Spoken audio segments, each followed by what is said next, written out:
Hello, my little cherubs. My name is Noah, and this is 5 games to regrow your virginity. Let's get into it. Number 5, we have Skyrim, the epitome of fantasy and what some might consider a very, very strange game. You can play as a bloke or as anything else, and you change your heads, but they're all humanoid. You get all these powers, and it takes fucking hours. People rack up thousands of hours in this game and they just don't fucking care. So you're never gonna see your family again, and you definitely ain't gonna touch grass. If there's no grass, you ain't touching any women. Guarantee you that one straight away. Moreover, have you ever tried telling a woman that you enjoy playing fantasy games? It's a bit of a turn off. Coming from experience. Just kidding. It's really funny actually, because if you talk to people about this Skyrim game and you tell them, yeah, I like to play as a humanoid cat that has a bow and I can shoot arrows that have lightning and I kill dragons, like it's a little bit weird. I can like people understand, don't get me wrong, because everyone has their own things that they like to play and people understand that fantasy is a bit, you know, it's not for everyone, but if you enjoy it, you enjoy it. But this one's a little bit much, in my opinion, and I can guarantee you not everyone's going to get on board with it. You might even get bullied for it, actually. But that's a whole nother video in itself. Number 4, FIFA. And I mean every FIFA, pretty much every football game ever. Just because people like Skyrim will spend hundreds and hundreds of hours on this game. The only difference is people that play this game usually have a Stella and a wife beater on. So they regrow their virginity because they punch their fucking wife in the face too many times that they're no longer attracted to her.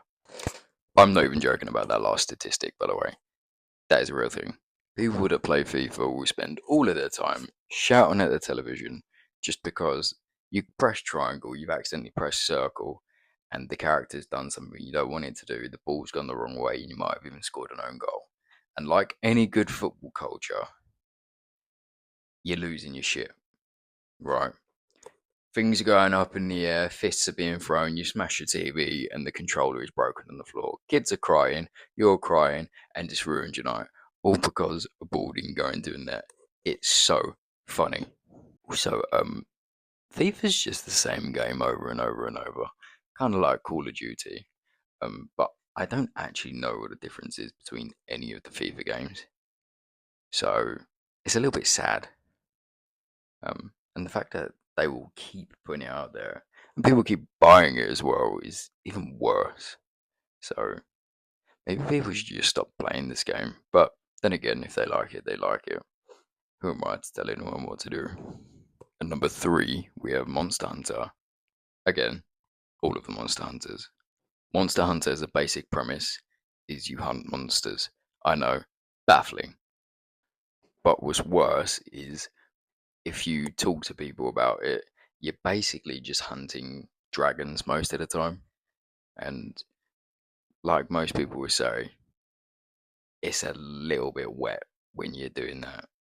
Not only will women not understand why you are just beating senseless all of these poor animals and dragons and monsters and everything, um, also your parents are going to hate you because everyone that plays this game, like Skyrim, spends hundreds and hundreds of hours, especially on the new ones as well, because there's so many updates and new gear, new everything. It's just a complete encompassment of you're not going to spend any time outside. You're definitely not going to be talking to anyone about it unless they're your friends and they're into it. Can guarantee you no woman's going to be into it though. Overall, Monster Hunter is a bit of a wet wipes game. Although it is fun, I have played it. Yes, I'm a wet wipe and I'm trying to regain my virginity.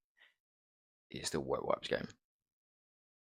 Okay, we're all on the same page here. Good. Number 2, World of Warcraft. Now, before everyone comes at me in the comments and says, fuck you, you little twat, you don't know what you're talking about. Yes, I do. Okay. World of Warcraft is a cult. There is something wrong with the people that play that game. People are so emotional about it. It scares me. Scares me. Also, isn't like World of Warcraft like almost 20 years old or something? That's pretty long, like playing that game. And people have been playing it since it's come out.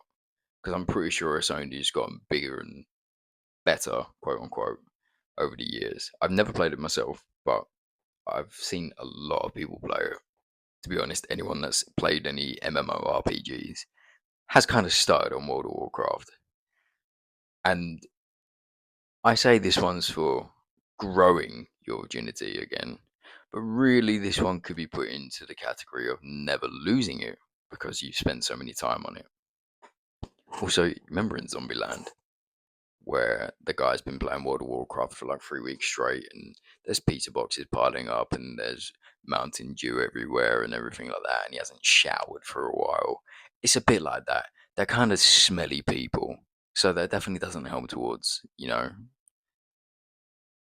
regaining your virginity as well, because you're gonna be a smelly little virgin again. Ugh, disgusting. Get 'em away from me.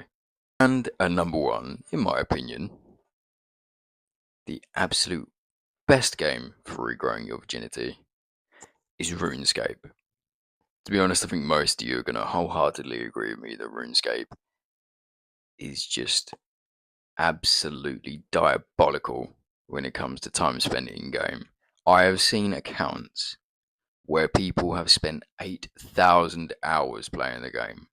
Bearing in mind, when I was a child, my dad used to have a go at me for spending 50 hours playing the game. He said I was wasting my time. 8,000 hours on a fucking game. On a point and click simulator from 20 years ago. I remember playing it when I was fucking 7 years old. Obviously, only on free to play. But still, Members World is so vast that there's not enough time to do everything. I'm pretty sure there's still channels out there that are trying to complete all of the collection log and do all the things in it. It's insane. And yes, I have played this game recently. COVID came about, and it's a fun game to play in lockdown.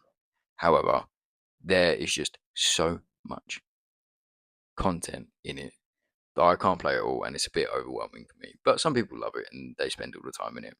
Also, it is so sweaty now that I just can't comprehend how people still play it. People are tick manipulating, people are doing all sorts of little glitches and red clicks and yellow clicks, and there's so many add-ons on RuneLite and everything like that. It's insane.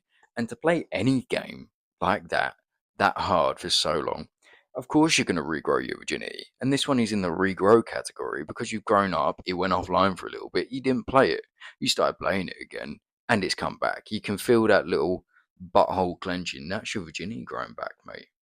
Yeah, that's your virginity coming back. Overall, RuneScape, mad game to play. There's so many more updates coming out as well. It's just crazy. And the people still love it. So, all of these people that play it, I believe last time I saw it was about 100,000 people that play the game. You're all virgins again, potentially. Especially the people that have multiple accounts, okay? The, the YouTubers out there that still play with multiple accounts, you know who I'm talking about. Virgins, alright? And they're staying virgins. Okay, so this was the top 5 games for regrowing your virginity. Hope you enjoyed. I don't have any Instagram or TikTok or anything like that. I may get it eventually, but for the minute, I don't. So, have a good day. Fuck you. Goodbye.